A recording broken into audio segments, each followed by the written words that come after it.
Want to go, pretty boy?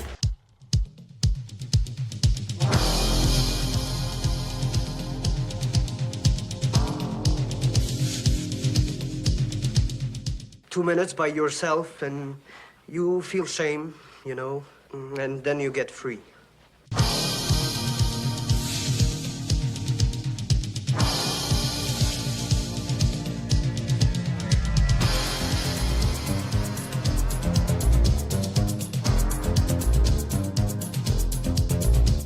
The only thing better than a glass of beer is tea with Miss McGill.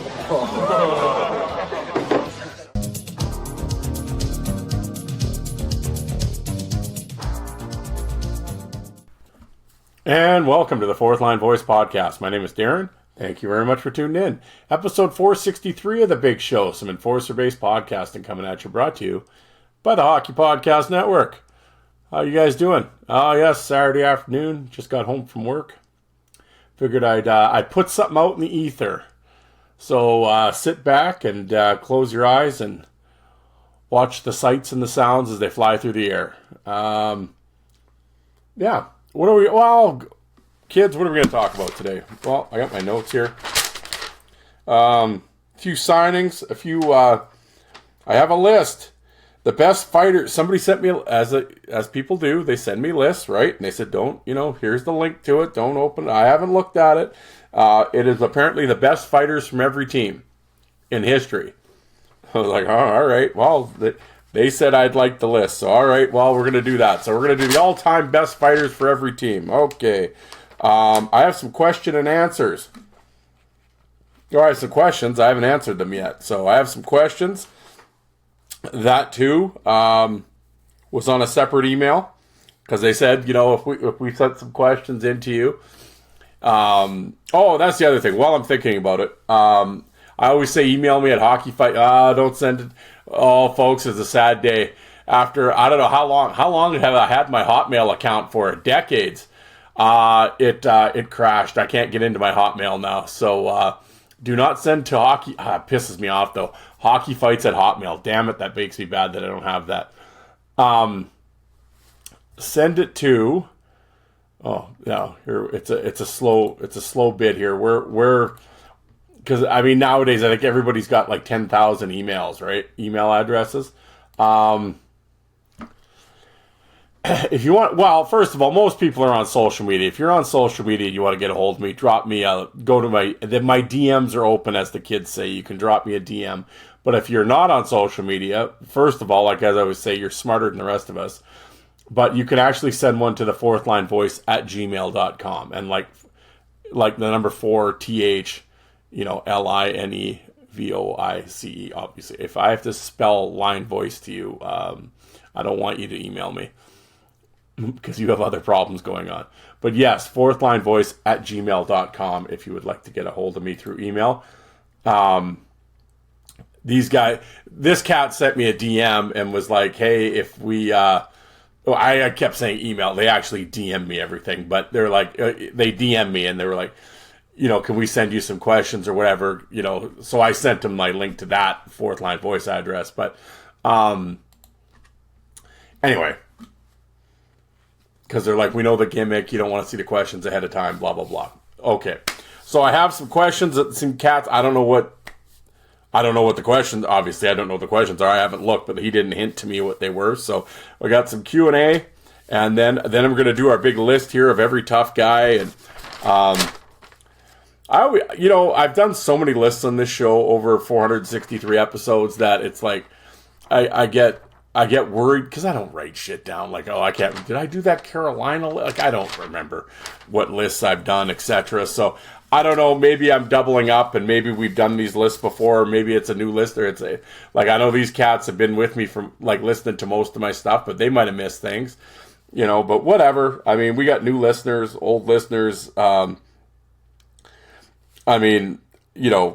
put it this way. I guess I've done the show, and after 463 episodes, I sure as shit don't remember what I talked about a lot of times. So I certainly don't expect the listeners to. So, well, if it's a list that we've already done, well, then we've already done it. We're going to chew our food twice, but oh well. I stuck a rerun in on you. But, yeah, what a week. Well, then, I'll do that after. Yeah,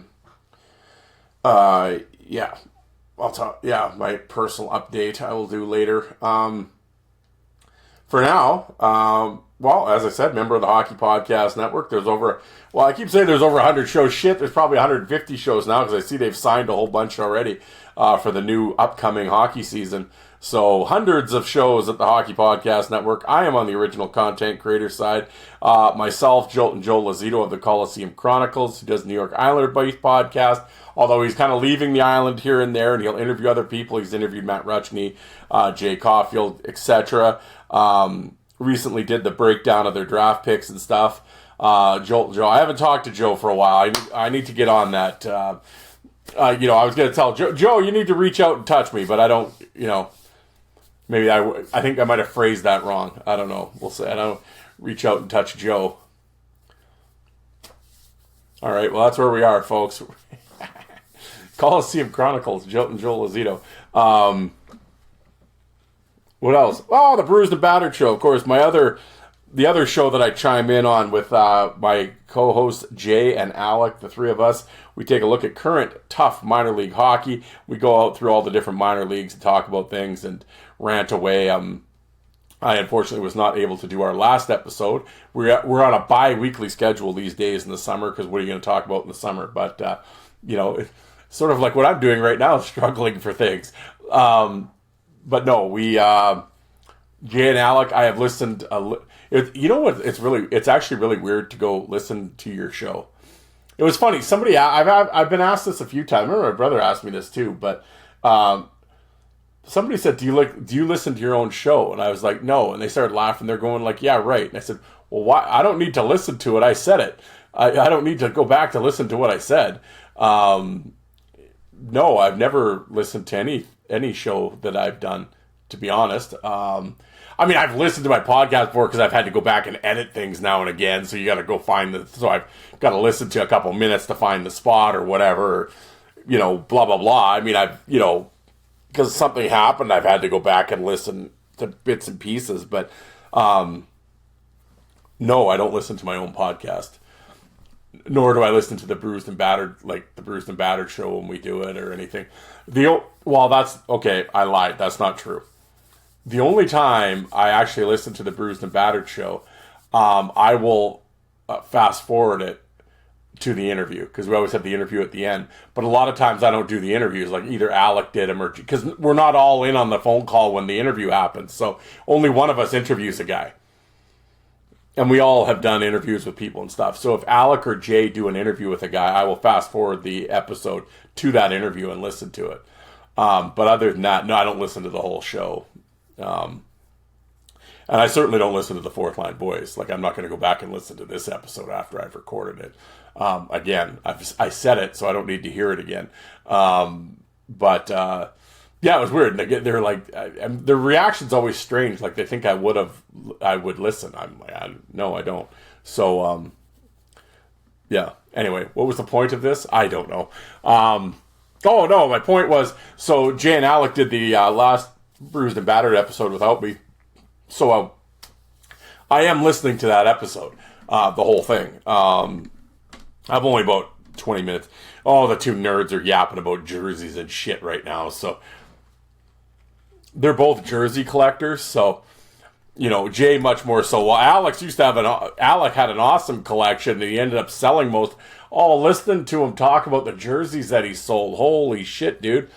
Oh, Terrio and Bosse and Pat Cote and all that. It's like, what?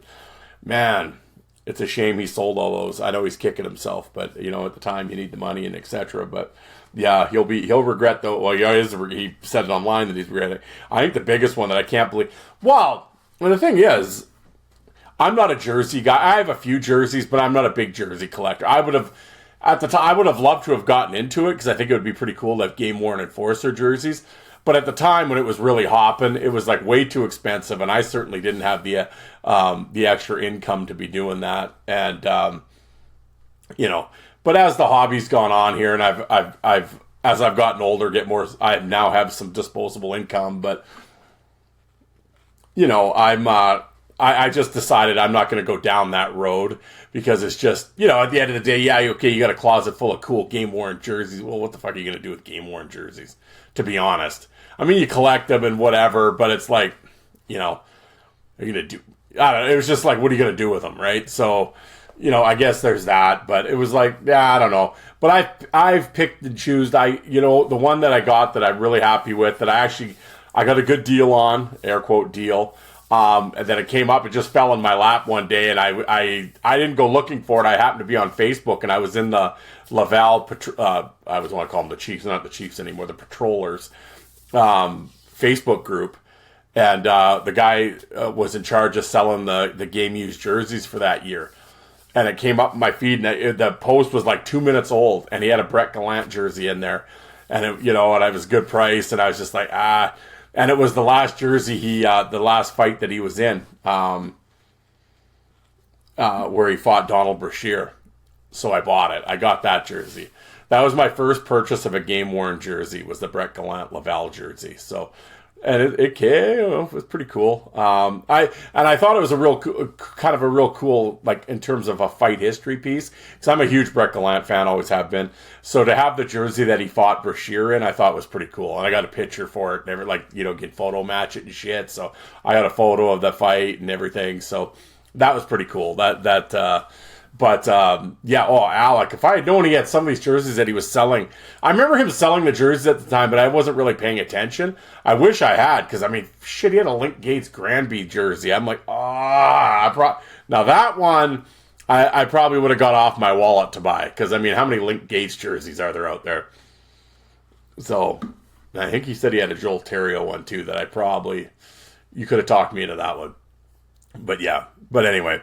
yes, I have gone back. It was strange for me to go back and listen to kind of my own show, but I wasn't on it, so I've been listening to it. But they're about 25 minutes into it, and the nerds are talking jerseys. But anyway, I wasn't there to straighten them out, because I would have told them to shut the fuck up and let's keep going here. It was funny. Someone that was listening to the show when I was in Las Vegas on holidays. In the winter, obviously I wasn't there to do the episode. And in the comment section when they released the episode, somebody said they were happy the mean one wasn't there. So I'm referred to as the mean one on the show, which is kind of funny. Yeah. So the Bruised and Battered podcast, please check it out. I think it's about episode 35 right now. And the show's really growing though. To be, in all seriousness, really happy with the show. Alec and I already had built-in guests, really, because I'm sure there's a lot of people that listen to this, that listen to that show as well. And Alec having his own show at the time, the Five for Fighting podcast, he had shelved it and had retired, but he had a pretty good following with that show as well. So we were lucky and fortunate in that case, in that sense, that we had already built-in audiences. And Jay was just new to the podcasting game. He had been guest on our show. Well, anybody that listens to this show, Jay's been on here a bunch of times. And, and I just, I've told this story 100 times, so whatever. But, whenever I did the Ice Wars preview shows, I would have them on. And the three of us would do the shows. And those episodes did really well. And I really liked the chemistry that all three of us had. And I was just sitting here one night, and I think I was talking to somebody about minor league hockey. I was just saying how there isn't any current shows. There isn't any really current minor league hockey. Well, there is none podcasts that I think are like any good, to be honest, or that I would listen to. And there certainly isn't any that are talking about fighting, about the current stuff. Because I said I don't really cover that, and that's what we were talking about. And I was like, I'll mention an Alice Gallant fight or Travis Hauer or something, but I don't really talk about current minor league hockey on the Fourth Line Boys. And they were kind of saying, yeah, there is no real current show. And I'm like, yeah, I know, and whatever. And we were yapping, and I don't know why, but I was just like, I'm like, you know what? I was just like, it'd be nice to try something different. Just kind of get away from the Fourth Line Voice. Again, it's still a fight-based podcast, but it's like current stuff. And I'm like, you know what? There's some pretty cool current minor league guys. So I was just like, I should try to get a hold of Jay and Alec, and I will only do it because I know they still watch. So I was like, well, let's get those guys involved and let's try to start something. And so we got Alec out of retirement, reluctantly at first, I think. and Jay was really gung ho for it because, like I said, he had never done it before. So, and I think the three of us do really well, and just with the age differences, there's a generational gap, and especially in location, right? Because I'm the Canadian, and then they're the two American guys, but where Jay grew up watching kind of in that UHL territory, the Quad City area, was really into Elmira, Danbury, blah, blah, blah. Like that was Port Huron. He was a real big minor league guy in that sense, in the UHL and stuff, and East Coast League. And Alec is the newer guy, still paying attention and still watching, but up to date with the American League and the East Coast League. And then myself being up here in Canada, of course, I'm the old guy that's bitter and doesn't watch. But I mean, I see these guys in junior or whatever, and then I come from that 90s and early 2000s minor leagues, right? So we all have different ways of looking at things and the age gap, but our mindsets are very similar. So I think you get a good dynamic amongst the three of us in terms of presentation. And for those of you listening right now that haven't tuned in, I encourage you to please do so. The Bruised and Battered podcast, I think you'd enjoy it. We have a lot of fun banter between the three of us, a lot of beer talk, etc. Fast food, Pop-Tarts. Got to tune in to find out. But no, we always talk about goofy shit too before we, it's not like we're, this isn't 60 Minutes. It's not a serious thing or anything. But at the end of the day, though, I think we deliver solid news. We have the ear of the players. I know a lot of players listen to the show. I've been told that, Alec. All of us have been told that at different times, that they listen to it in the locker room, listen to it on the bus. There's teams that listen, guys that listen. A lot of the players, and every one of them they like the show, and they tell us that they respect it, and we know what we're talking about. We're not full of shit.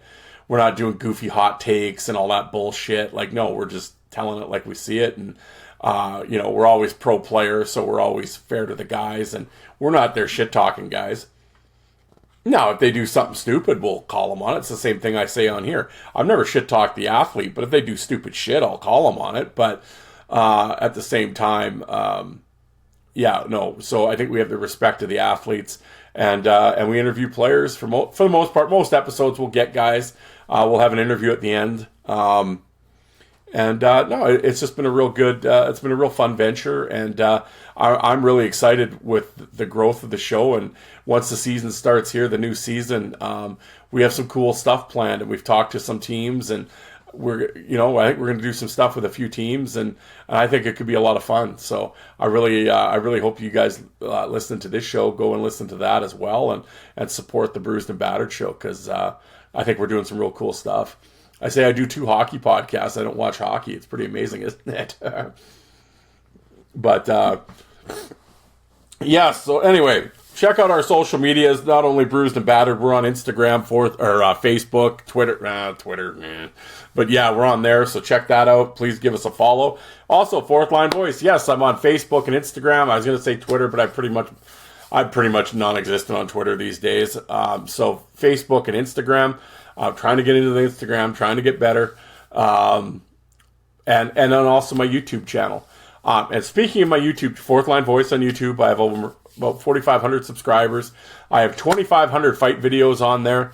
So please go down the rabbit hole, go find all different leagues and junior, minors, some NHL, but older stuff, like unique stuff. And I think you guys will dig it. You'll be on that channel for a long time, I can tell you that, going down that rabbit hole. But speaking of my YouTube channel, I would like to get it monetized again. It was demonetized a couple years ago, and I'd like to get it monetized again. But they were telling me, well, you got to come up with some more original content. And it's something that I've wanted to do for a while. Again, trying to find the time to do it. I've been slowly uploading my these podcast episodes on there. Not that I think it's a big deal, because I think 9 people listen to them on YouTube, but it's more just to show YouTube that I have original content being uploaded instead of just hockey fight clips. And I'm going to start I've recorded my first drunk hockey carding video where I take 5 hockey cards, because I have a massive Enforcer hockey card collection. Not just NHL, but junior, minors, all bunch of stuff. So I'm going to do 5 different 5 different guys, and I'll do a little biography on each guy. They're going to be short little videos. They're not half an hour long videos. They're maybe 5 to 10 minutes, and just a little funny thing, because the drunk hockey carding thing was something that I did years ago on Twitter. Friday, Saturday nights, maybe having a few beers on Twitter and right when Twitter was real hot, right? And you could, you're going back and forth, and lots of guys were on Twitter, and we're all talking and bullshit, and I'd put up pictures of hockey cards, and we'd start talking about them and whatever, and I called it hashtag drunk hockey carding. So that's where that came from. And it's something that I've wanted to do for a while, just do a couple videos, or do a video of. So I'm going to start doing that. But the other one I want to do is I really want to start, and I know YouTube really likes you when you do the live video, the YouTube live videos. Well, I wanted to do those for Ice Wars, but of course Ice Wars, like I wanted to do that while the pay-per-view was on.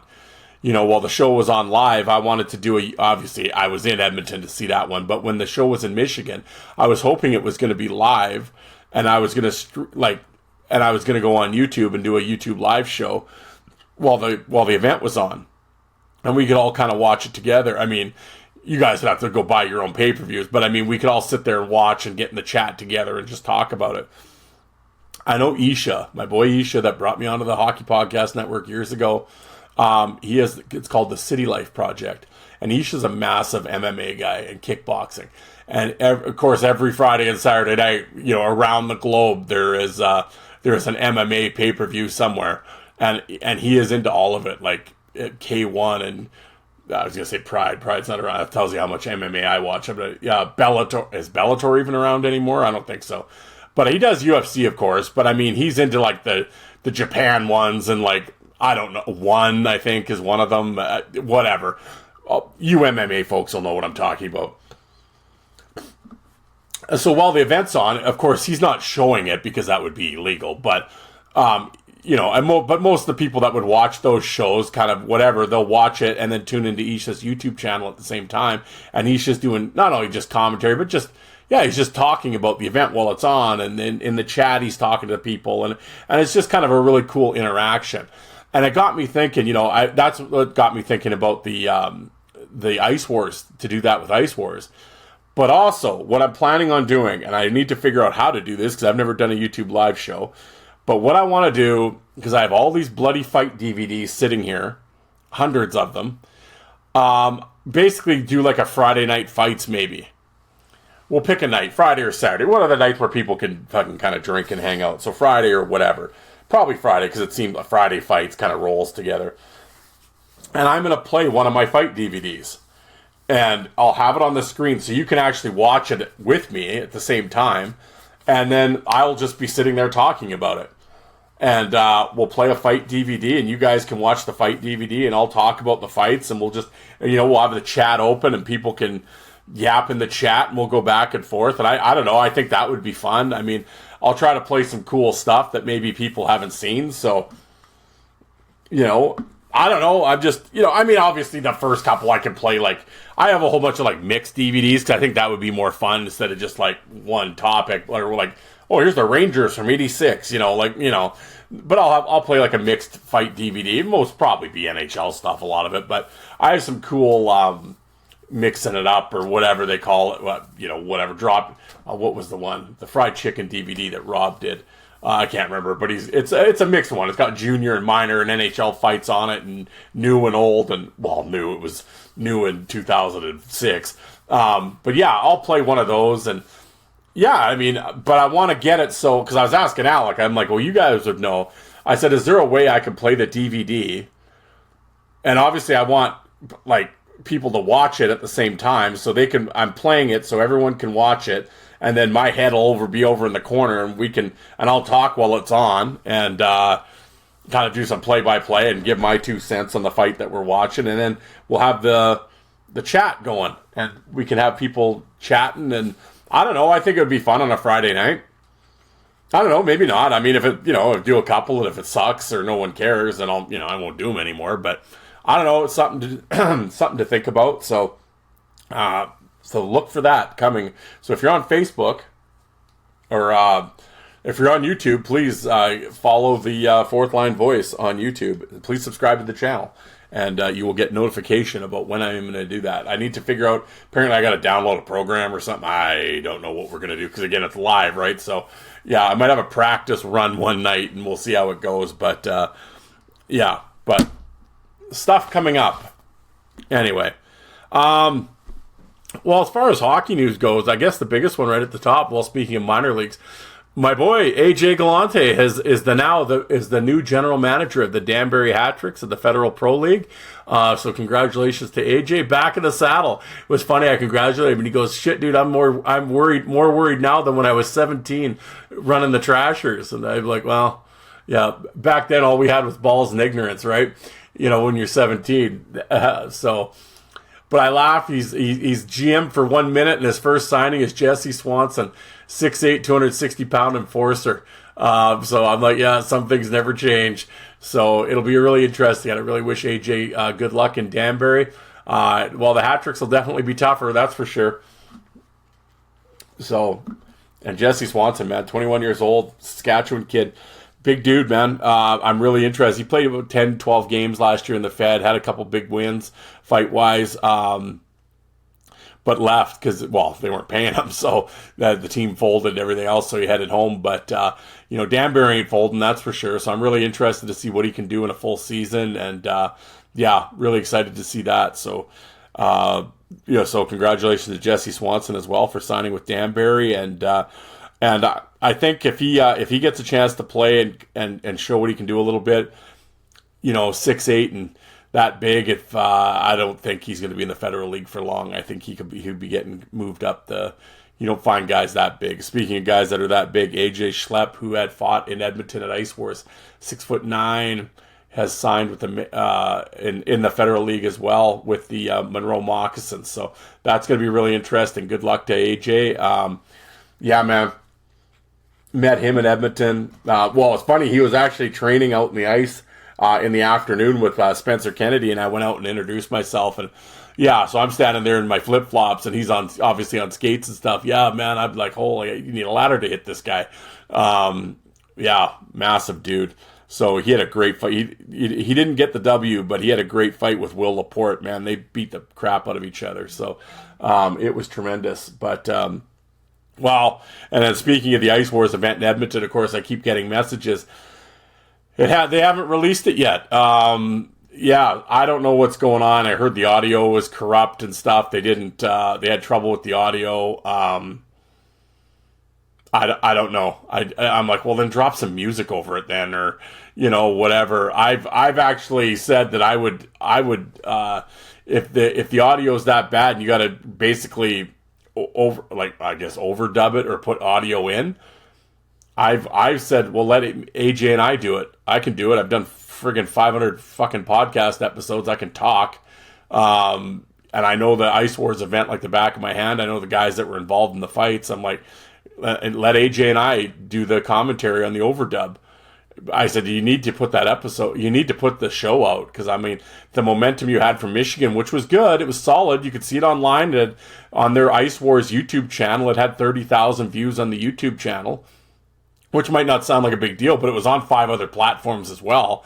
And I don't know what the numbers were on those platforms. But, so you had, I would say there had to be at least 30,000 spread out amongst the other 5 for sure. So, I mean, you're closing in on 75 to maybe 100,000 views of your Michigan show. You're gaining momentum. You want to get going. You do the Edmonton show, and then you don't put it out, which to me is just ridiculous. I don't understand that business plan. It's there. It's recorded. I know it's on film. They recorded it. They just, the audio didn't work out for whatever. I don't know what the deal is there, but okay. I've volunteered my services, and I didn't hear anything back, but and whatever, that's fine. But I'm like, well, then get AJ to do it, or get someone to do it. I don't know. Or like I said, drop some fucking music in on it, or play it without sound, whatever. I feel bad because I know Cole Johnson, one of the guys that's involved. I work with him. Well, he's like, I want to see my fights. He fought twice that night. He's like, I want to see them. And it's like, I feel bad for the fighters. They can't even see their own stuff, and let alone their friends and family. And and the fans of Ice Wars. I mean, I don't know. I don't know what to tell you, folks. Like I said, I've had people, because I'm a big Ice Wars guy. Obviously, anybody that listens to my show knows that. I had Fight Week. I was interviewing the fighters all the way up to the week leading up to the event. You know, and then I had people excited to see it, and I was there filming some of it for my Facebook and uploading it. I wouldn't upload the whole fight, but I'd upload 15 seconds or so, and so I'd be, I want to see this, and I'm like, yeah, you guys see these fights are really good, and I don't put it out. Like, what are we?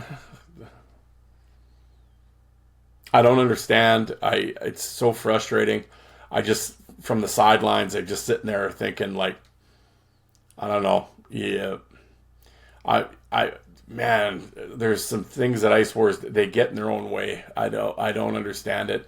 I don't know what some people's ideas are. I'm not in the meetings, so I have no idea, but I don't know. I think you got some people talking that shouldn't be talking, or I don't know what they're doing. I don't think they know what they're doing. It's frustrating, and I don't get it. It shouldn't be this hard, but I don't know. I don't know. At the end of the day, I always say that the people with money don't know, and the people that know don't have money. So, I don't know. But, Charlie Nama, anybody, if you're listening to this, like I said, I will let AJ and I do the audio for that show, and at least get the show out for the fans to see. Come on. Anyway, we will move on. Garrett Hunt, one of my favorites. I love me some Garrett Hunt. Took a year off, and now he is back. He is signed in the British Elite League with the Fife Flyers. Oh, boy, it's going to be anarchy in the UK. You wait till he comes. Yeah, he's 38 years old. He's built like he's still 19 years old. Ripped, like chiseled out of stone.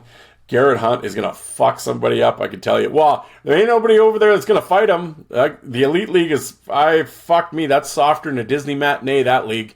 But Garrett Hunt will run around. I'm predicting by about the second weekend, he will be banned for about 5 to 10 games for a hit, because he will run somebody. Yeah. Oh, he's going to turn him into Yorkshire pudding. How's that one? I love Yorkshire pudding. Yeah, Garrett Hunt is awesome. Glad he's back. The East Coast Hockey League's all-time penalty minute leader. And, there's already crying over on the Elite League board. Oh, why did we meet him? He's such a goon. You fucking losers. Garrett Hunt's too fucking tough for that league. What happened to the Elite League? What happened? That actually, man, you go back and look at UK Fight League, you go back to those YouTube channels. Paul, thank you for all that you do, but man, Cornish and Belak and Cairns and Engelstad and Ferrone and Louis Bedard, Bezo, Rob Tremblay, Jeremy Cornish already said, Matt, McMorrow, Voth, McWilliam, they had killers over in that league. Adam Keefe, they had great fights and all that. And then now it's just clowns. Whatever. But good luck to you, Garrett Hunt. I hope you smoke some fools over there and enjoy your European vacation. I don't know. Other than that, what are we doing here? Well, let's get into this. We'll do these Q&A here. How about that? I'm sure everybody's just dying to hear my opinion on a few things. And here, I'll hit pause here. I'm going to open the email, and we will get going on this. Okay. Wow, here we'll do that first. Cheers. First in this hand, as my dad would say. Oh, God, I need to clean up in here. I have such a mess in this office. I have shit everywhere. It's just terrible. You know what? And the sad thing is I still have things in Rubbermaid stuff and boxes from when we moved 4 years ago. Yeah. I was looking for something the other day, and I went looking. It was a picture. I knew I had a bunch of pictures printed off, and I went looking for them, and I could not find them. But I did find some cool stuff that I forgot I had. And I had some really cool autograph pictures and stuff, and I'm like, I need to put these in frames and get them up on the wall here in the office. I have so much wall space. It's I need to start putting some stuff on here, and clean up and Yeah, this is embarrassing. But anyway, what were we doing? Oh, the questions. Right. Okay.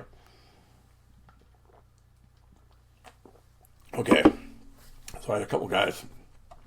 They listen to the show quite a bit. Some questions. All right.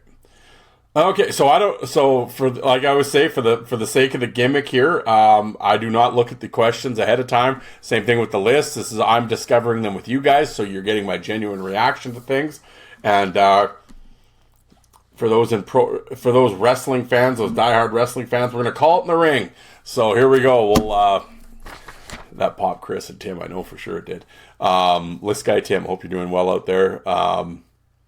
And Chris Y2J, you're okay. Hope you're doing. I guess. Yeah, I hope you're doing all right too.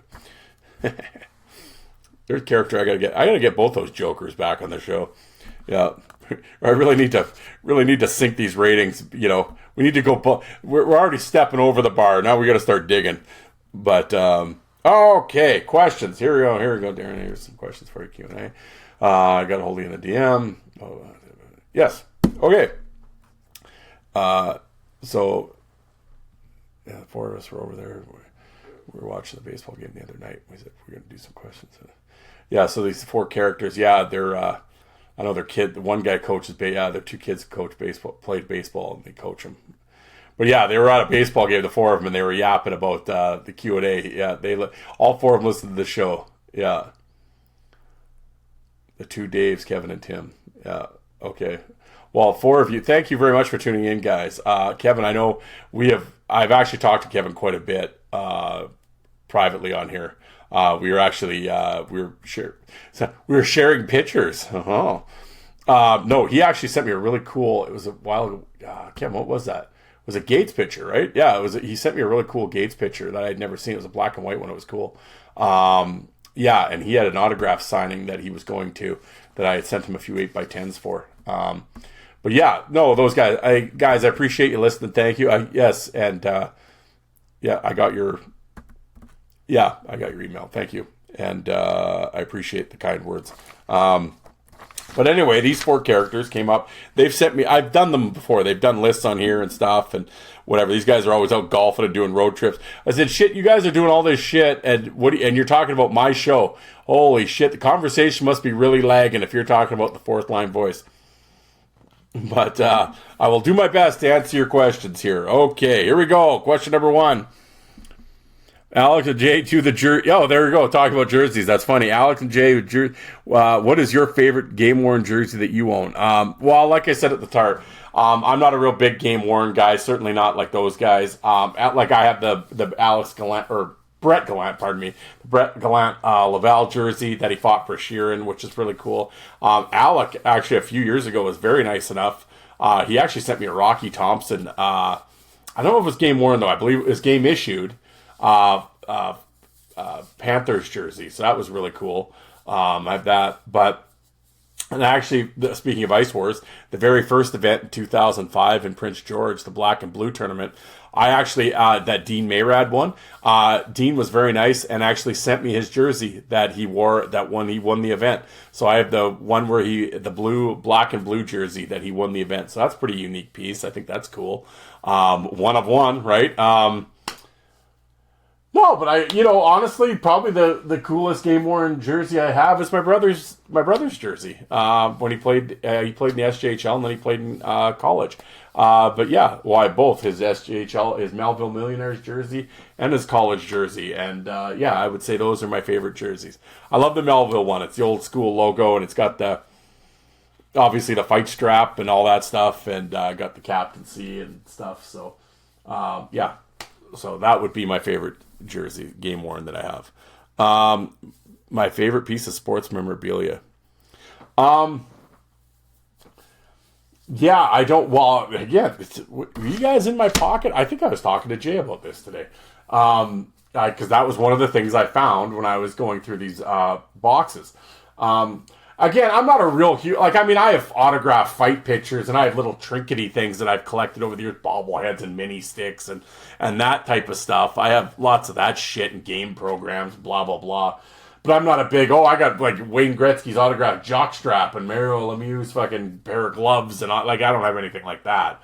I have little things, but which is, I can tell you, this is the very unique piece that I got.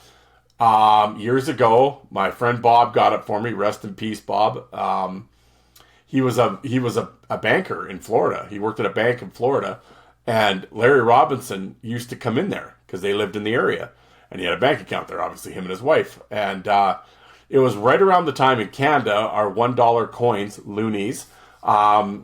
Every once in a while, for anniversary stuff, they put different stuff on the loonies. Like, they had and one of the things that they put on was the Montreal Canadiens logo. And it was like the 100th anniversary. It was some anniversary that the Montreal Canadiens had. So they made Montreal Canadian loonies. Well, of course, Larry at the time, living in Florida, obviously hadn't seen one yet. And because Bob mentioned it to him, and he's like, "Oh, really? I haven't seen those yet." Well, I had a few, so I just mailed them to Bob. And I'm like, well, when he comes in, give these to him. And sure enough, he did. And he would say, like, because Bob would be working as a teller, right? He said Larry would make like a purpose to come to Bob and talk to him out of all the other tellers, because Bob knew hockey, because he was a Michigan guy, grew up, played hockey, was a big minor league fan, big fight fan.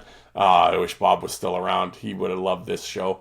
I had just started the Fourth Line Voice when Bob passed away, and he loved listening to the podcast. He thought it was great with some of the interviews, and I would have had him on here. He was awesome.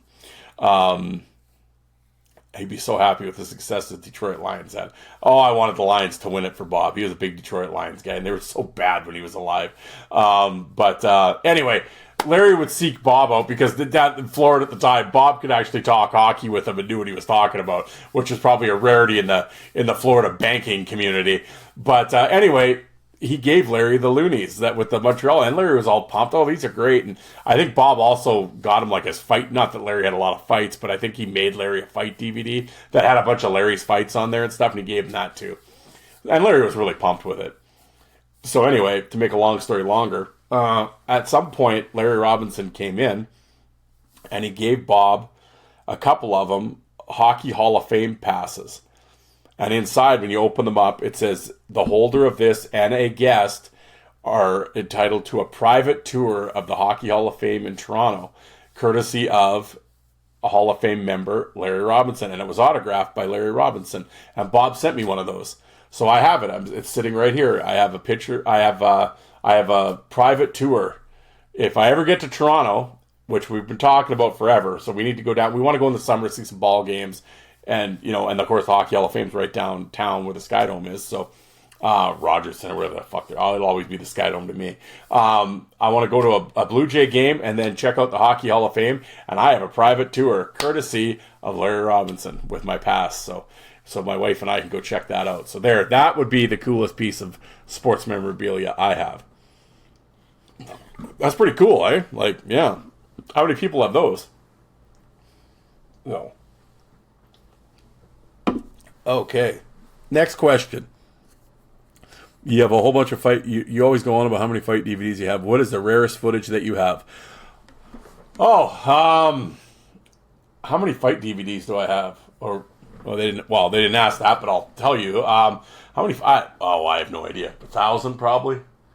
1,000 DVDs, I would say, give or take. Rarest stuff I have. Well, see, it's funny because when I was back in the message board days, Fried Chicken, HockeyFights.com, when they had message boards, they had like a DVD trading section or a fight tape section. So, of course, when I first got started, I was trading VHS tapes. Tell me that wasn't expensive. And then when it came to DVDs, I'm like, oh, this is great. You can send like 1 million DVDs for the same price as like one VHS tape. I traded with everybody, and you'd get crappy stuff. But I was just, so a lot of the stuff I have to a non-fight collector would be considered rare because they didn't even know anything like this existed. And it goes obviously far beyond. And that was always the goal as a fight collector. Back then, like all the teams had to, obviously they still do, but they had to film their games for in case anything happened, you had to give it to the league or whatever. But no, you always tried to get in with the team and then tried to get the game tapes from them, and then you take all the game tapes at the end of the year and split them all up and make fight DVDs out of them. Because of course back then teams had 75, 80, 90, 100 fights a year, so you could make a good fight DVD. So that was always the goal for the real hardcore collectors. So I have some of that stuff because I had some Blade stuff, and and that's the thing. And I laugh because when I talk about some of this stuff, to the most people probably listening to this show, it sounds air quote rare, but in the fight community the fight tape collecting world, everybody had that tape, right? So it's not. I always think everyone's seen this stuff, and it's well, no one's outside. 98% of the population or 99% of the population has never seen it because they don't collect fight tapes. So why would anybody listening to me right now have seen the 1995 or 94 Christoph Oliwa Albany River Rats fights? Well, I thought back in the day that Albany DVD, everybody had it. Well, yeah, the 28 fight collectors, but most of the people listening have never seen a Christoph Oliwa Albany River Rat fight. So, I guess that would, but I get what your question is. Rare that other fight collectors wouldn't have either.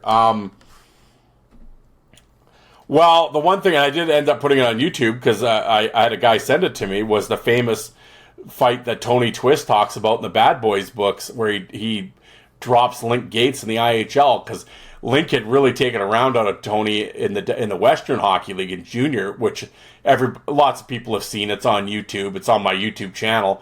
Gates just beats the shit out of Twist, and it's here in Saskatoon at the old barn. Yeah, even the old locals, Twist, you punching bag in the background. That's pretty harsh. Fucking tough crowd. Twist probably lost 2 fights all year. They're yelling, calling him a punching bag. Jesus. But Link, and so in the book, he was always talking about, I never got Link. I finally got a chance to get Link back in Kalamazoo one night. Or it might have been in Peoria, one of the two. It's where they were playing. And, the fight goes exactly like Twist talked about it in the book. He catches him, and Link goes down, and he wasn't, laid out, but he got dropped, and that fight had never been out there, and everybody talked about it because everybody wanted to see it. And Eric, I hope you're doing well out there. I wish you'd reach out to call home, Eric. I'd love to talk to you again. I miss you, but I hope you're doing well. Oh, tremendous. But he had tons of stuff, and he was friends with Twist at the time, and Twist was an early fight tape collector. He collected his own fights and stuff. And, he had that fight from... My friend Kurt and I had made a Link Gates DVD set. And I gave it to Eric, and I check it out. He's like, oh, that was a great set, man. I really enjoyed watching all those fights. And I said, hey, man, with all the footage you got, I said, do you have any Link footage that we didn't have on that DVD? And he goes, well, I got that Twist fight. I'm like, you have what now? And he goes, yeah, the Twist fight in the IHL. I'm like, what the... Hold on, you have that? And he's like, oh, yeah, I got it from Tony years ago. Are you shit? I'm like, well, I need to get that from you. He's like, okay. And he sent it to me, and it's on my YouTube channel. Tony, if you want to go see it, Tony Twist and Link Gates. So that was probably my rarest one. The other rare stuff I have, I actually have literally home videos of John Morasti fighting that his dad and his friends filmed back in the day. I have some of that stuff, and that's where it's on my YouTube channel too. Some of the Kindersley camp fights. I should upload more of that. It's about 20 minutes. Really good fight with Jason Goulet from Humboldt. But there's a really funny fight. He must be in Bantam. And they're in full cages and stuff, but the cages come off, and he's got the skateboarder hair and stuff. And it's a really good fight, actually. That's the fight. I should upload that. But yeah, that would probably be, I guess, Morasti family footage is probably the rarest fight footage that I have. So, what was your favorite toy growing up? Well, this is easy. LJN wrestlers. Remember the big rubber wrestlers from the early mid 80s? Oh yeah, those are the best. I had the ring and everything. I was a massive wrestling fan. I love those things, man. I always say with the King Kong Bundy figure, you could knock a motherfucker out with that thing if you ever drilled somebody with a King Kong Bundy. But man, I see them now at Toys R Us, the wrestling figures they have now, those plastic bullshit ones. Nah, man, back in the day, those rubber ones were awesome because the likenesses were so good too. They did a great job on them, to be honest. But the detail and stuff, but they were like thick, man, and like, yeah. LGN wrestlers. Likes and dislikes of social media. Oh, well, shit, you could be here forever for that. Dislike, well, everyone's a hero. There's you could slander others anonymously. I think it's really, well, in one sense, as I always say with social media, as much as it connects the world, it divides the world as well. There's lots of hate and division that's created with social media. You know, I could sit there all day and I think the effects it's had on society and young people growing up. I mean, online bullying and everything like that. I mean, you could destroy people's lives just with saying bullshit online, really. If the right people get behind it and spread it and it goes viral, I mean, you could cause someone a lot of grief and harm in their life and out of nothing. On the flip side of that, the positive thing is, so, you know, advertising, that type of thing, or getting your voice out there to be heard, spread the word on things, that type of thing, connecting with people, like i.e. with podcasting and stuff. I mean, I talk to people around the world. There's people around the world listening to me right now, which is crazy to think about. But, you know, I've met lots of great people doing this, and that's all through the power of social media. So, I mean, there's definitely positives to everything, but with everything, there's negatives as well. And, you know, I think just the way news is 24/7 and at your fingertips, I mean, that's great. But on the other hand, bullshit lies travel faster than the truth, I think. And, you know, whether it be politics or anything, there's lots of bullshit on there. And people are manipulated by social media, you know, with the clickbait headlines and that type of thing. So, yeah, unfortunately, there's pluses and minuses to everything, right? But such is the world we live in, the information age, right?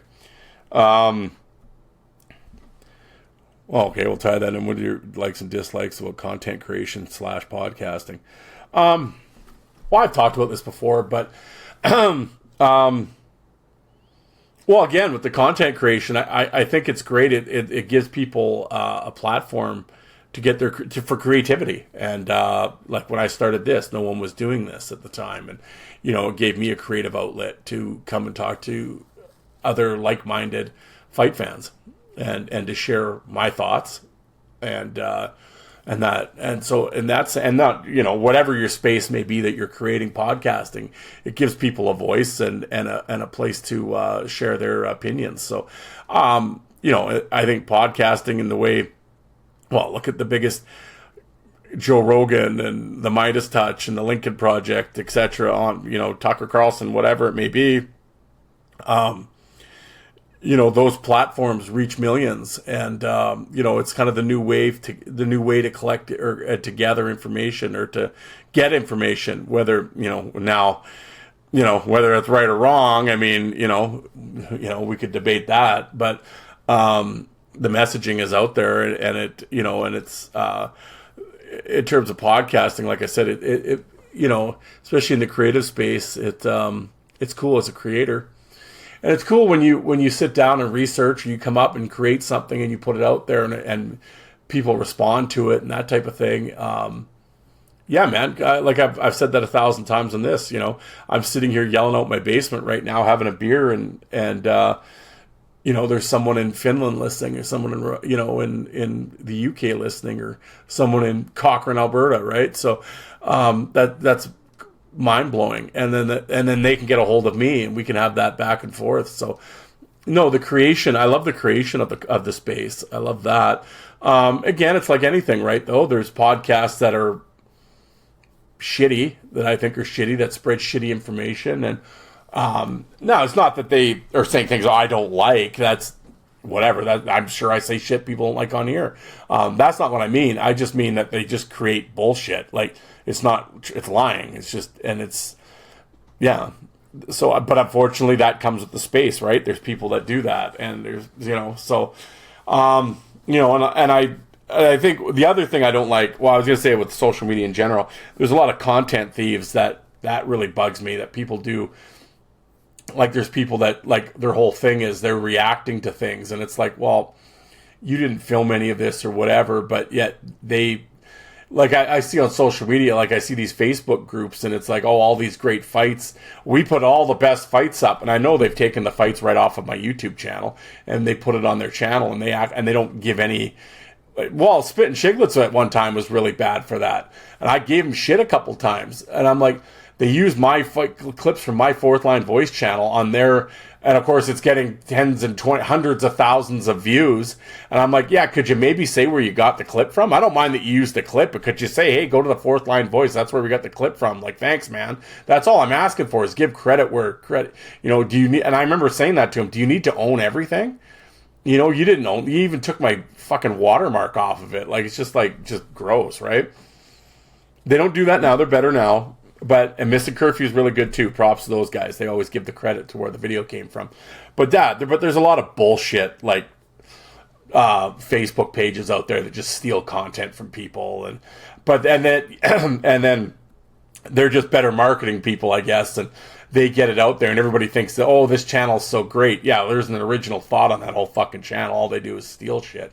That bugs me, because you're not all you're doing it is because of course with the more clicks and engagement, that's how they make money, and so they're making money basically by stealing other people's stuff. Like, there's no original content there. That shit bugs me, but that's been, what are you gonna do? So I guess one of my dislikes for podcasting, as I said, you get this, and you get it from players sometimes, and in that space, and I found, like, in Ice Wars and that type of thing, sometimes people have and probably rightfully so in a lot of sense, when they hear podcaster or content creator or whatever, they kind of, roll their eyes, and it's like, because there's so many fucking clowns in the space, and they're either in it just to get themselves over. They don't care about the event, or I saw that firsthand in Ice Wars. There's guys talking about it that I know you don't give a shit about the event. You're just using it because it might be the hot thing at the moment. So I'm going to talk about it and people will notice me and it'll get me over. And I saw that one at the first couple of events, and here we are, however many years later, and whatever. Are those guys still around? No, I'm still here because I genuinely love the product and want it to do well, and want the fighters to do well. So that's why I'm still here. And there's some that still do it. They're doing it for the right reasons, but there's a lot of just fucking leeches out there. And there's probably in the MMA community, because Isha and I have talked about it as well, and all this, and they're just trying to get themselves over, and they don't care about. And it really, I'm chewing my food twice here. I've talked about this before, but I mean, there's lots of podcasts that they interview players. They don't do any fucking research, and to me, that's so disrespectful to the guest. Now, I'm not saying you got to know everything right down to his shoe size, but I mean, holy fuck, know where he played junior, for Christ's sake. It's not hard. Hockey DB, man. 5 minutes of fucking of research could tell you this, but. So where'd you play junior, hey, Bob? Like, really? Like, you don't even know? It's like, so disrespectful. Because, like I said, these people take time out of their lives to come on their show. They're not getting paid, and they're coming on to help you out, because essentially it's helping that creator out, right? And you don't even have the common courtesy to, like, do any research on the guy, other than maybe on what's the back of one of his hockey cards. Come on, like, yeah. That shit bugs me, because there's a lot of times I get lumped into that because I'm a podcaster, air quote, and that bugs the shit out of me, because it's like, oh, yeah, I am, but I'm not that fucking guy. I'm better than that. I'd like to think I'm better than that. I think my track record proves that I am. Myself, Lazito, guys like that, Jay and Alec, when we do the Bruised and Battered show, like, those are solid interviews that are researched, and we care about the guests, and we want to give them the best experience possible when they're doing an interview with us as well, right? And so we're not going to do anything to embarrass them or anything like that. We're not here to get over at their expense either. So no, and so we do our research, solid research. I was going to say Joe goes above and beyond. Now Joe might know the guy's shoe size. That's how, but no, but we care about the interview. We care about the guests. That's why we had him on. Like, when I interview somebody, it's because I want to talk to them. I'm not just doing it because, it's an interview, we need to get an interview, I'll talk to this schmo. No, I'm interviewing somebody because I genuinely want to talk to them. So, yeah. So And the same thing with Joe, etc. Like, we do it because we want to do it, and we love to do it, and that's why we're doing these shows. And I think a lot of times, I think people just get into it to, I'm going to make money, or I'm going to become, this is my audio resume to get me a job on ESPN or something, or whatever their dream may be. But I don't know. I think people get into it for the wrong reasons, and then to get lumped in with them is really annoying, which has happened to me before, and that bugs me, because I'd like to think again, I'm not sure, I'm better than them, but I'd like to think that I'm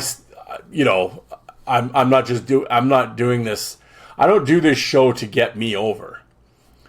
Because somebody said that to me one time. We were talking about it was another podcaster. I'm not going to say who it was, but and it was at Ice Wars, and it was just like, well, you're doing it for the same reason I'm doing it. You're just here to get over, he didn't use the term get over, but to get your name out there and become famous, or something along those lines is what he was getting at. And I'm like, well, I've never done that. And he's like, yeah, you do. That's why you do this. I'm like, no, okay. I said, well, if I wasn't wearing a T-shirt here in Edmonton at the Ice Wars that said Fourth Line Voice on it, none of these people would know who I am, because they don't know what I look like. Because I've never been on video. And they don't even know what my last name is. They just know my name is Darren.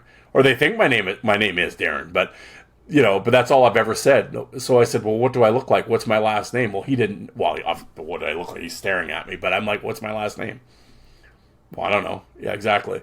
So I guess it's going to be pretty tough to get famous without a last name, unless I want to be fucking Cher or Madonna, I guess. But I'm like, so no, it's clearly not about me, because no one knows what I look like. That's why I had to put on a fucking Fourth Line. I had to get my wife to make a Fourth Line Voice T-shirt so I could wear it at Ice Wars so people would know who I'm talking about. And there's people there that I've interviewed on my show, they don't know what I look like.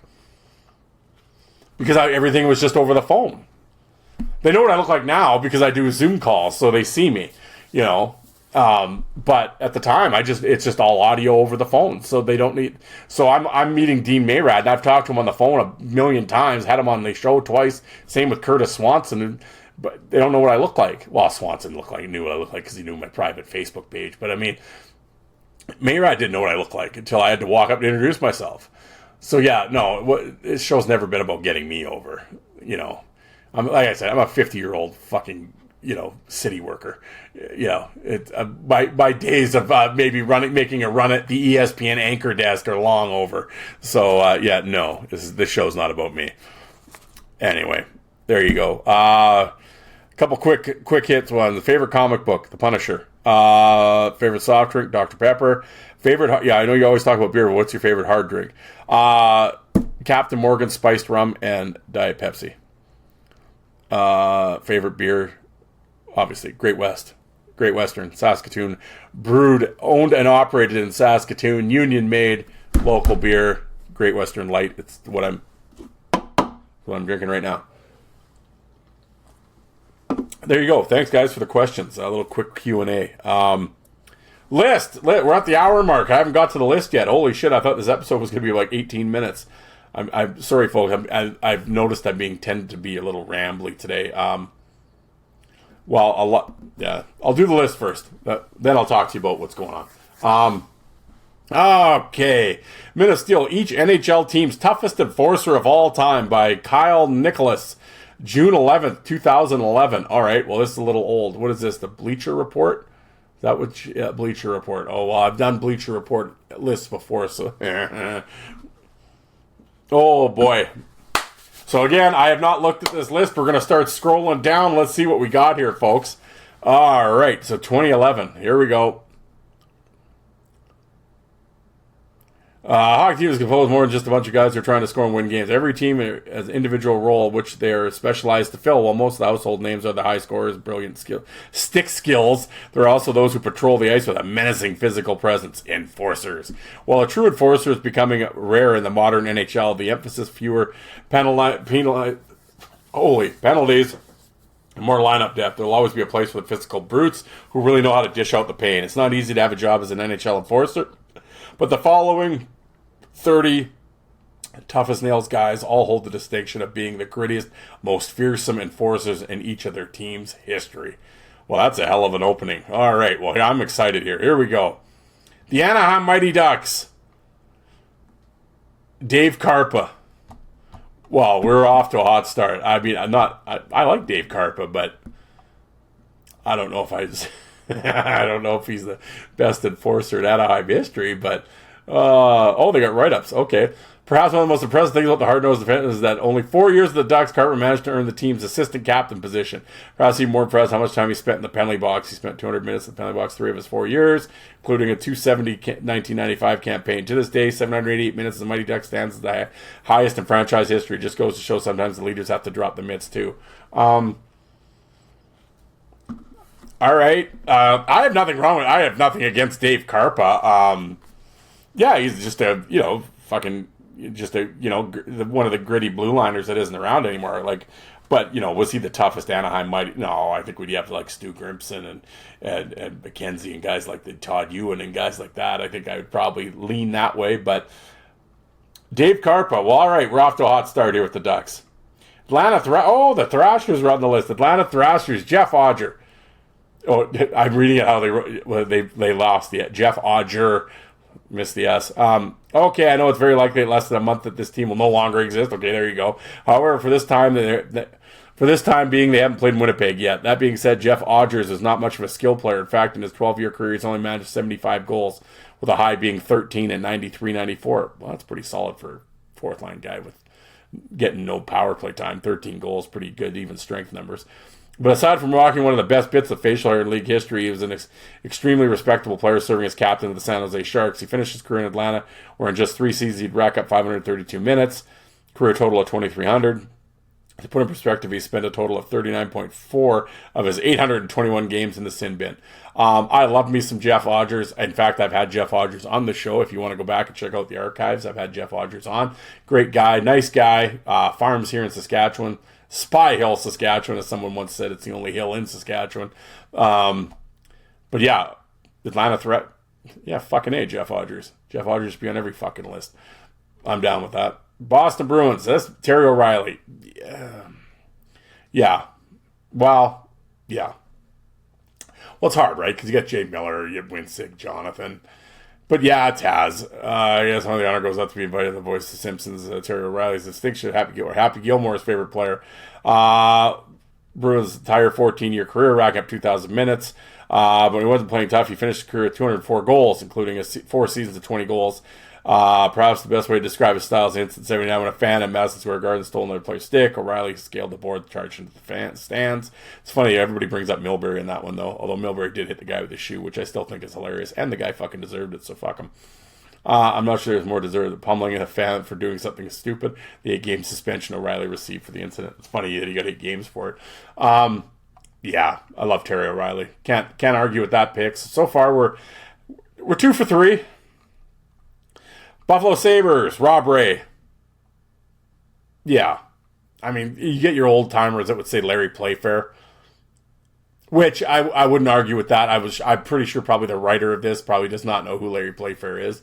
But yeah, Rob Ray. Yeah, oftentimes it's kind of funny. You look at the guys who are out there beating the snot out of someone who are so nice and so mellow off the ice. Rob Ray is one of those guys. Despite holding the Sabres record, 3,100 minutes. Even to this day, he remains active in several Buffalo charities. Nicknamed Razor throughout his career, moving his helmet, jersey, and upper pads. There was a rule against that, eventually put in the Rob Ray rule. Actually, I probably won't do all these write-ups because, I mean, whatever. But Rob Ray, okay. Yeah, I would say that. We're still okay. Calgary Flames, Tim Hunter. Yeah. Tim Hunter is an example of 2 patterns you'll see among several guys. On one hand, he was nominated for the King Clancy. King Clancy. On the other hand, several guys who are gone to become successful coaches. Known for his fearless physical play, killing penalties, ironic when you consider the fact he was usually the one being penalized. Racked up 3,100 minutes. Now retired, Hunter's the 3rd assistant coaching job behind the Maple Leafs. Standing behind the bench. I didn't know Tim Hunter was in Toronto. Huh. Or was at one time. Perhaps the strangest thing is how difficult it is to find images of playing in the Calgary Flames jersey. Yeah, it's funny because he has Calgary... Because there's pictures here. Yeah, Flame. He's got Hunter in a San Jose. Well, I would say finding a picture of Hunter in a San Jose jersey is harder than finding one in Calgary. I could find you a Calgary Flames. Just use a hockey card picture, man. Jesus. Who are these people?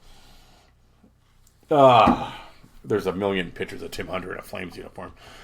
I don't know what the hell this guy's talking about. As someone who collects pictures. Yeah. All right. Yeah, I would say Tim Hunter. Carolina Hurricanes. Kevin Dineen. His statistics may look a little odd with only 2 of his 20 seasons in the NHL were spent with the Hurricanes. However, Dineen played with the franchise additional 10 years as the Hartford Whalers. Those 12 years, he racked up 2,400 minutes. Dineen now works at Sunrise, Florida as the head coach of the Panthers. Outside of the hockey world, he is a spokesman for the Crohn's and Colitis Foundation of America. Continues his charity work. I love Kevin Dineen, but no. Again, Carolina, I mean, well, and then you're including Hartford in that. I mean, so you got like, well, again, Stu Grimson, Mark. Well, shit. Even I don't know.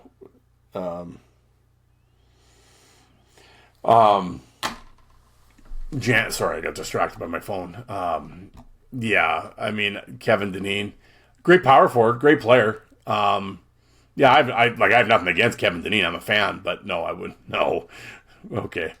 Chicago. Oh, all right. Chicago Blackhawks, Chris Chelios. Here's something I bet you didn't know. Chelios is the all-time franchise leader in penalty minutes. Yeah, that doesn't make you an enforcer, but okay. If you're a diehard Blackhawk fan, you probably did, but it definitely surprised me. Second oldest man ever played in the NHL, to say the least. Unafraid to play tough, tallied 2,800 minutes, including 1,400 in Chicago, where he spent 9 seasons. But the list of accomplishments of his career far outshines this landmark record. He does have 2 Norris, 4 Olympic selections, 10 All-Star games, 3 Stanley Cups. He now serves as an advisor for the Detroit Red Wings. Want more random trivia? When Chelios finally hung up his skates after the 2009-2010 season, he was the last player from the 1981 entry draft to do so. Every other draft up to 1986. Yeah, Chelios, Hall of Fame player, great defenseman. I always say Chelios, you know how much more points if he didn't have to take so many stupid penalties?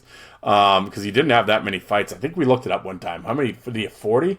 Something like that? 40 fights, and, you know, but Chelios couldn't fight. So, but I mean, he's a gritty defenseman. I'm not knocking Chelios the player. Obviously, well, he's in the Hall of Fame. How can you knock Chris Chelios the player? But I mean, if we're doing a list of the best enforcers, and you come up with the Chicago Blackhawks, you know, these teams that have like Peluso and Grimson and Probert and etc., you know, Magnuson, all these guys, Wayne Van Dorp. Hey, I love Wayne Van Dorp. And you come up with Chris Chelios. All right. We're only in the C's. We got to get going here. Colorado Avalanche, Dale Hunter. Are you ready for a surprise? Make sure you keep reading until the end of the list. Dale Hunter is about your typical definition of a power forward. Yes, he was. Racking up over at least 100 penalty minutes all but one season. Total of dropping 3,500 penalty minutes, 1,500 which occurred for the Quebec/Colorado franchise. Have represented throwing hits, often offending, mouthing off officials, topped off Hill's distinction of the longest suspension, 21 games. Only player in NHL history to record both 1,000 points and 3,000 minutes. Now Cohen's and London Knights. Yeah, no. I mean, Dale Hunter is a great player, obviously. I was never a Dale Hunter fan. But definitely a guy you want on his team. Tough guy, would fight, obviously. Dirty, big game hunter, right? But in terms of fighting, no. I mean, you got Scott Parker. Colorado Avalanche got Scott Parker, Chris Simon, you know, Brent Severin, you know, whatever, Cody McLeod. I mean, you know, whatever you want to say. But yeah, they were all better fighters than Dale Hunter. So, but okay. Again, the list was best enforcers. So, Columbus, Jody Shelley. Yes. We'll just keep saying, well, yes. It's either him or Jared Boll. So, yes, Jody Shelley. All right. Dallas Stars, Darian Hatcher.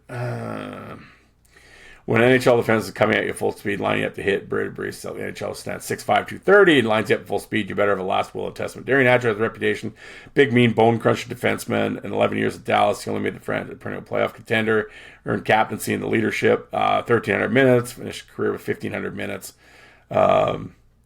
Finished his career in Philadelphia after a short stint in Detroit. Was elected to the United States Hockey Hall of Fame in 2010. Yeah, he's a great player, great defenseman. Again, one of those guys you definitely want on your team. In terms of air quote enforcers, pretty tough with Dallas when you got because you can go back to the Minnesota days. I mean, shit, you got, Churl and McRae to name 2. I mean, they're tougher than Derian Hatcher. So, but yeah, I mean, for some reason, I never liked Derian Hatcher. I don't know what it was. He irritated me. I don't know why. But he's a tough guy, whatever. But I mean, Tenorti, guys like that. I mean, yeah, Billy Ewart. For some reason, my brain just can't. For some reason, folks, I'm a little slow today with the names. But yeah, Hatcher, no. Detroit, Probert. Well, obviously, we can keep going. Edmonton, Kelly. The Edmonton Oilers, Kelly Buchberger. Well, now I love Kelly Buchberger. If every player played with the heart of Kelly Buchberger, Edmonton would have a lot more Stanley Cups. War the Sea.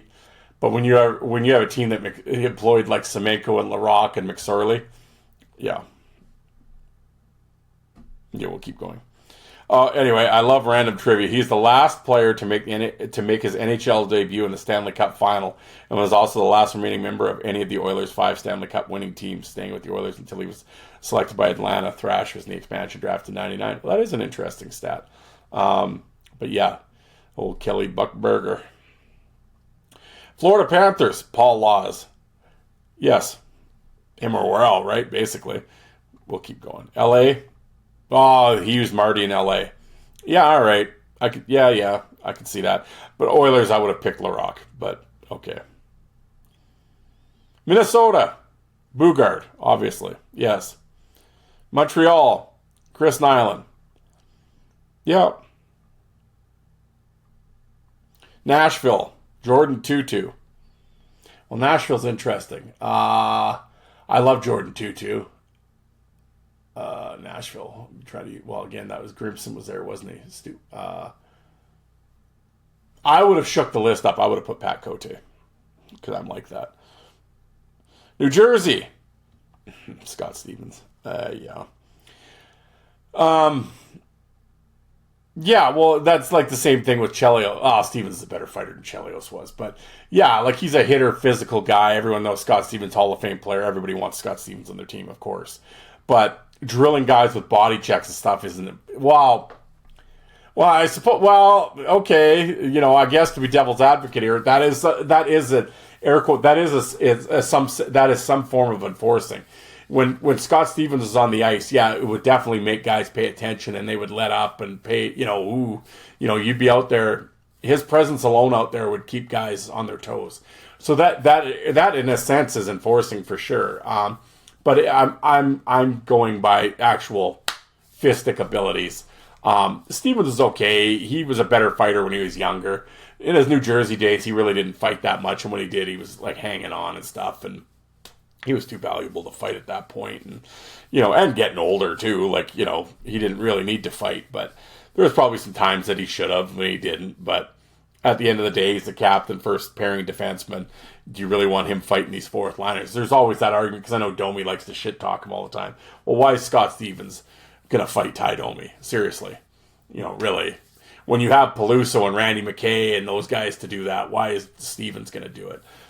To be honest. Really. To be, we're being smart hockey here. If I'm the coach and the GM, I don't want Scott Stevens fighting Ty Domi. As a fan, I want to see it. But yeah, in terms of a hockey mind, no. But back in the day, he had some great fights. You go to my channel, he had a really good one with Jay Miller. He actually has a really good fight with, is it Tocchet? Yeah, good one with Luke Richardson too, later on in his career. But yeah, as far as New Jersey, you got Randy McKay and like Peluso and Jim McKenzie, so, no. Oh, scroll all the way back to the top. Where are we here? New Jersey, Scott. Okay, here we go. New York Islanders, Mick Fakota. I think, but again, when you had Clark Gillies, Bob Nystrom, Baumgartner, I think all three of them were better fighters than Mick Fakota. I don't think I know. I would say they're all better fighters than Mick Fakota. But Fakota did it a long time. He was there a long time, 12 seasons, or 10 with the Islanders. All-time leader in penalty minutes. That's tough because I mean enforcers, but then you got like Gillies is in the Hall of Fame, and and then Nystrom was a real solid player, so it's like air quote enforcer. But I mean, as I'm viewing it, I'm just like, okay, who was the best fighter for every team? That's how I'm viewing this list. But that's how I'm interpreting it. So was Mick Vukota the best fighter to ever play for the New York Islanders? In my opinion, no. I would say Gillies. Well, I want to say Nystrom, though, but because Gillies to me just didn't fight enough. But when he did, he was destructive. Well, the real heart of me, I want to say Baumgartner, but, because Bomber is my favorite out of all of them. But this is a tough call. I can see why they picked Vukota, though. I'm not shitting on it because it's okay. I get it, but if I'm writing the article and somebody's like, okay, we got to pin you down and you got to give your best fighter for the Islanders, I would say Gillies. Clark. New York Rangers. Jeff Bukaboom. The old guys won't like that. Again, Bukaboom was one of those big, hard-hitting, physical defensemen that, every team would want, obviously. I was never a big fan of Bukaboom, but I went back recently. I don't know why, but I was watching some of his fights. He actually wasn't bad. He was better than I remembered him. But no, I mean, you got Joey Koser and Nick Fotiu and stuff like that. So I would have them ahead of Jeff Bukaboom. Not that I have an issue with Bukaboom, but as far as the best enforcer, fighter, air quote fighter in New York Ranger history, no. Senators, Chris Neil. Yes. Philadelphia Flyers, Bobby Clark. Yeah, like, come on. Like, really? I mean, well, Flyers, you get carpal tunnel with the Flyers. You get Schultz and Brown and Berube, and yeah, so Bobby Clark, come on now. That's just silly. Phoenix, Keith Tkachuk. No.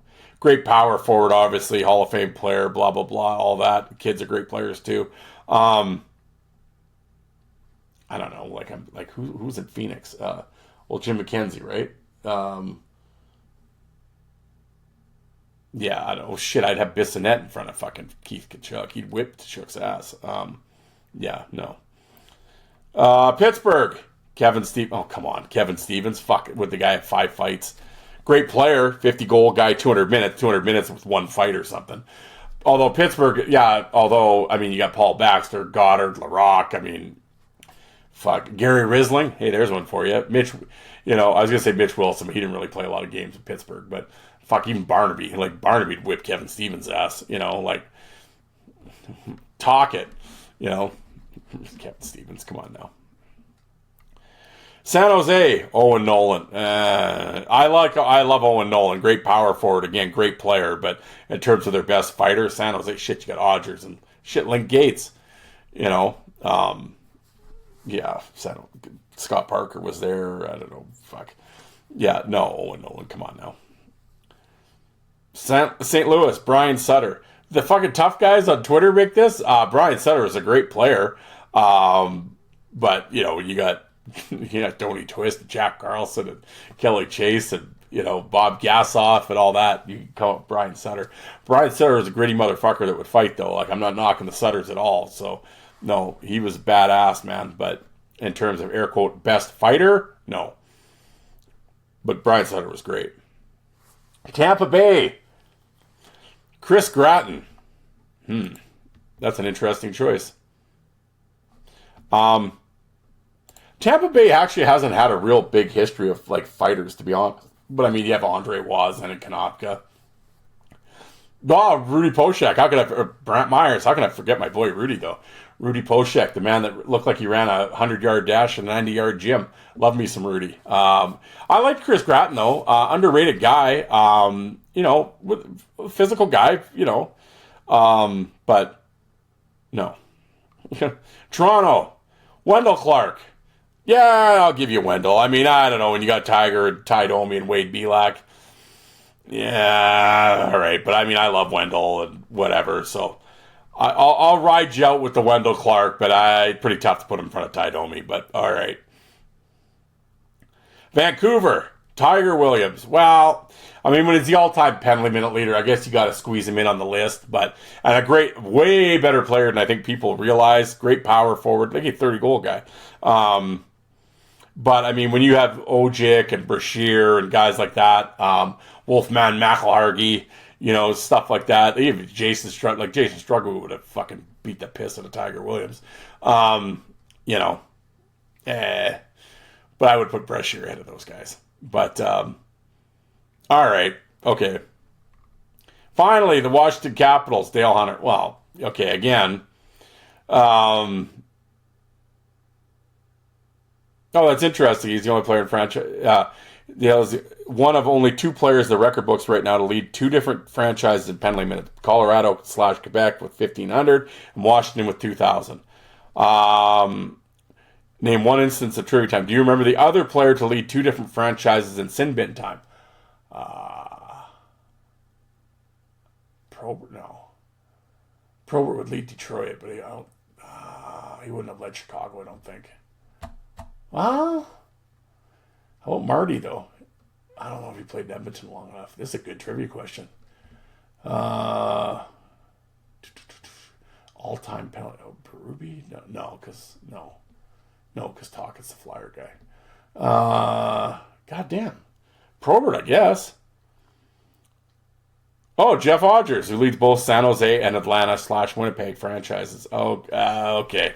Well, there you go, folks. There's some trivia to end it. Dale Hunter and Jeff Odgers are the only 2 players in NHL history to lead 2 different teams. Be the all-time franchise penalty minute leaders for 2 different teams. That's an interesting trivia question. That's a good one. I'll have to remember that. Well, and with Washington, no. I mean, not when you have, again, you had Berube there for a while. You had Chris Simon, Tenorti, guys like that. Like, all of those guys could fucking whip up on Johnny Erskine. Yeah, I mean, all of those guys could whip. Mel Engelstad, damn it, would fucking whip up Dale Hunter for sure. Great player. No, I don't like Dale Hunter, actually. I was never a fan of Dale Hunter, but he was a great player, and you'd want him on your team. That's in terms of the best fighter, no. But interesting list. Disagreed with what we disagreed with. Wow, about 3/4 of it I agreed with, but some interest. Yeah, Chelios and Kevin Dineen and Dale Hunter, and that's, I don't know. But there we go. There is your Men of Steel, each team's toughest enforcer, by the Bleacher Report. Well, folks, that is an hour and a half of your time you're never going to get back. But before we go, maybe I should have led I didn't want to lead the show with this though, but I didn't want to put everybody in a mood. But regular listeners of this show and listen to episodes every week and stuff, I have kept you updated on my family situation. My father-in-law has been in the hospital for 3 months now. Battling cancer. On Thursday, he passed away. And tough battle. But yeah, crazy. We figured 87 days from diagnosis to death. 70 years old. So that's tough. But no, he's not in pain anymore. I'm glad it's over for his sake. I know he was lying there when you're bedridden like that and you can't move. That's not a life. And, and I feel for his wife that was up there every day, all day. And I mean, we'd go at night sometime, not me every time, but my wife out of those 87 days, she was probably there 82 of them. Even when school was on, she was there at night. She would relieve her mom. Her mom would go home, and she would at about 7:30, 8 o'clock, and Lisa would stay until 10 and make sure he got his final pills and would get off to sleep, and then she'd leave. And so, yeah, it's tough, but at the same time, it's one of those. It wasn't like, it's a car crash. It was sudden, holy shit, right? When it was coming. Yeah, I mean, everybody knew it was. The end was. I think I said that in the other episode. Time is near. So, yeah. So it wasn't air quote a surprise to anybody or anything. So, but he is.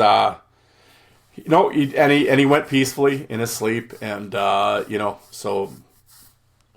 And I will say the hospital staff, most of the every once in a while you get a few bitchy nurses that probably shouldn't be doing that work and whatever, especially when you've been up there for 3 months. You get to know all of them in that area, but most of them are outstanding, and what a job they do, and the stuff that they have to do, I couldn't do it. I mean, so full props to them. The doctors were, frustrating at times to communicate, but Murray's situation also made it difficult with some of the things that were going on. But,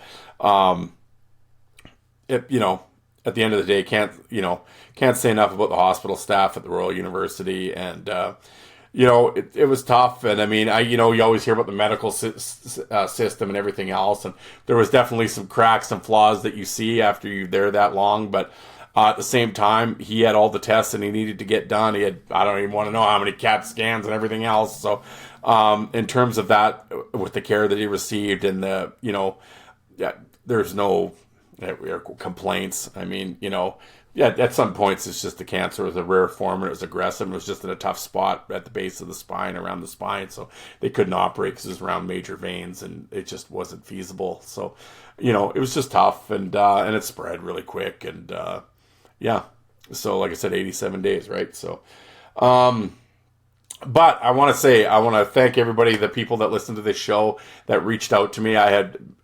Hopefully I got back to everybody. If I did not get back to you, I apologize.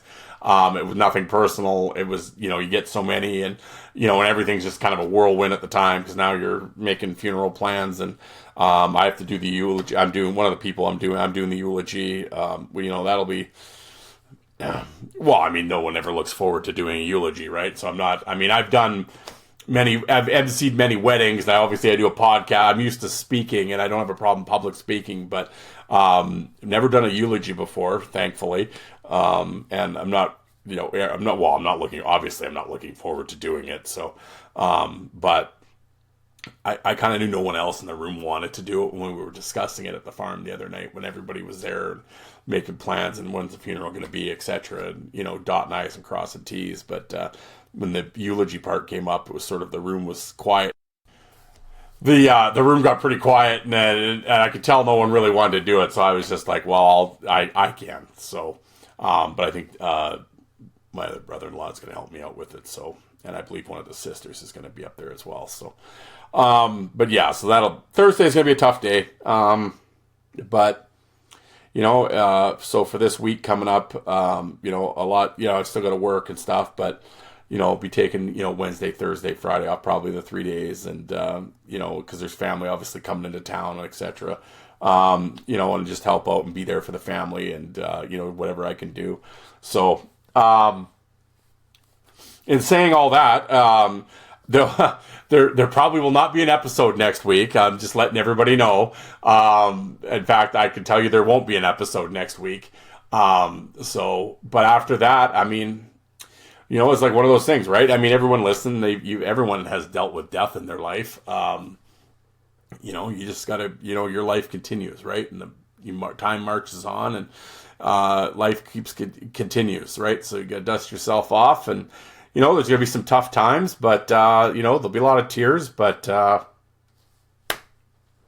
we press on, right? That's all you can do. And, probably with each passing time, it gets easier, but, and I think probably a lot of the firsts will be tough, like the first Christmas, the first birthday, the first trip up to the cabin when he's not there. Stuff like that will be difficult, obviously, but, it gets easier. And, it's going to be tough week. But, again, thank you to everybody that reached out, and, I really appreciate it.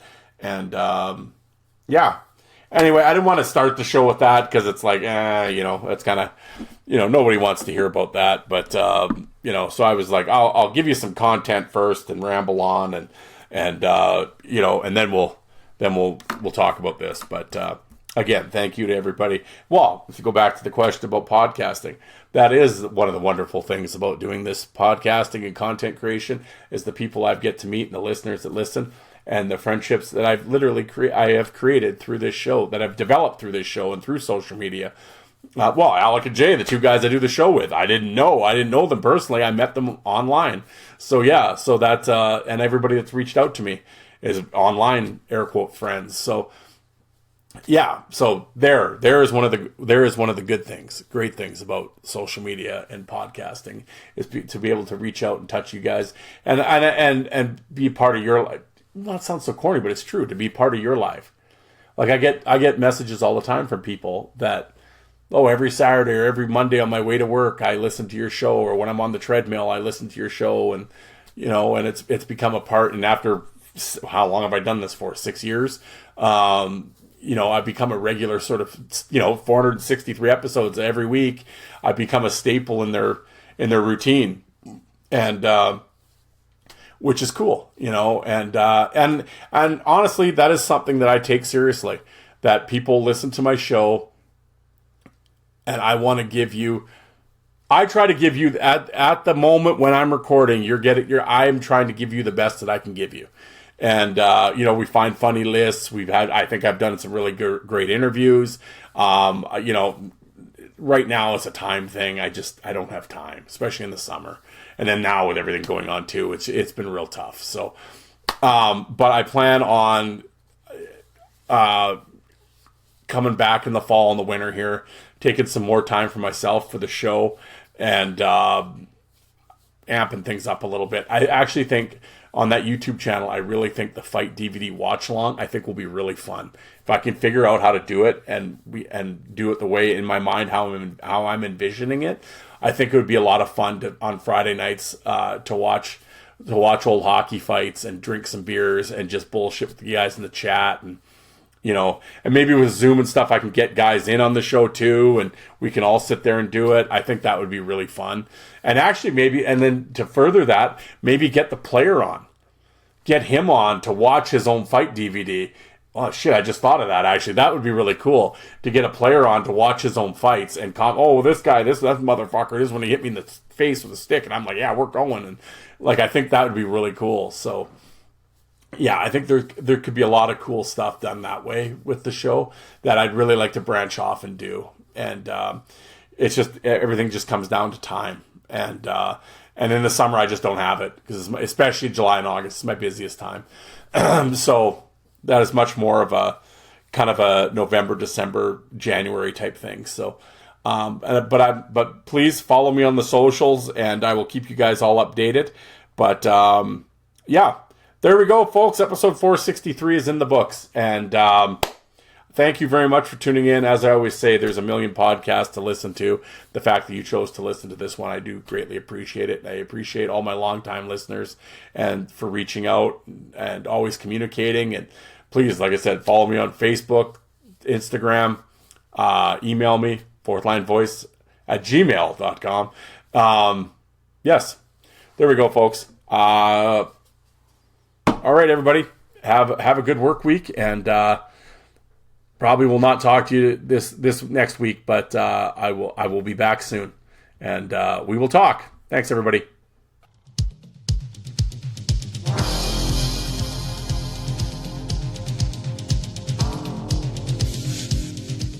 And you people that don't like fighting, how many of you did you walk out and get a coffee while that was on?